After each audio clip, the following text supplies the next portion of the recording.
Okay students, so now to understand the different types of motions which is along one dimension, two dimension or three dimension motion, you will have to first understand the coordinate system.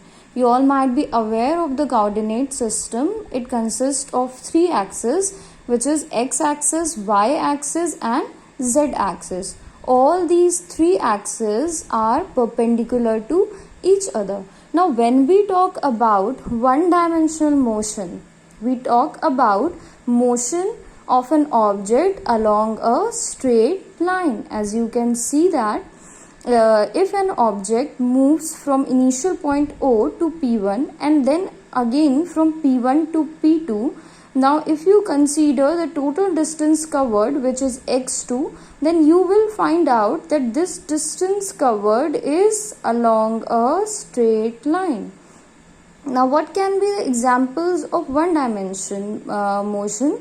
If you take an example of a car moving on a straight road, when a car moves on a straight road, it doesn't moves in a different pattern. It moves only along a straight line. So as this motion is only along a single axis, which is x-axis, so this motion is known as one dimensional motion.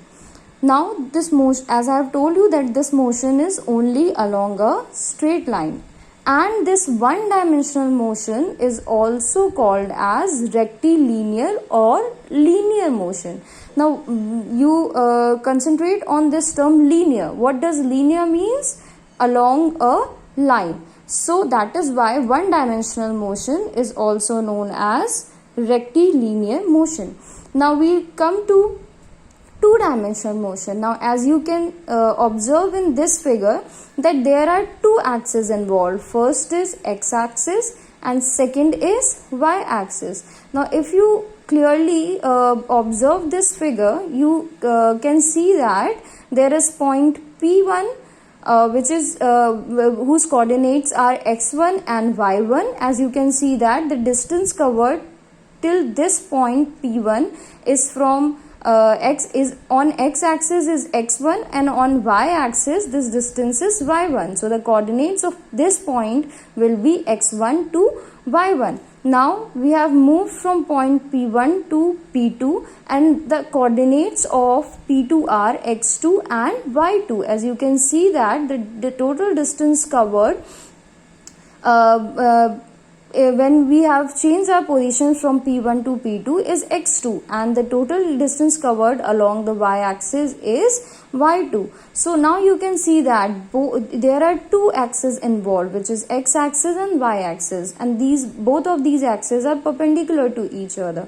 As there are two coordinates involved in this motion, that is why this motion is known as two-dimensional motion. And this type of motion is known as motion along a plane. So two-dimensional motion is the motion which is a motion of an object along a plane. Now what could be the example of motion in two-dimensional motion?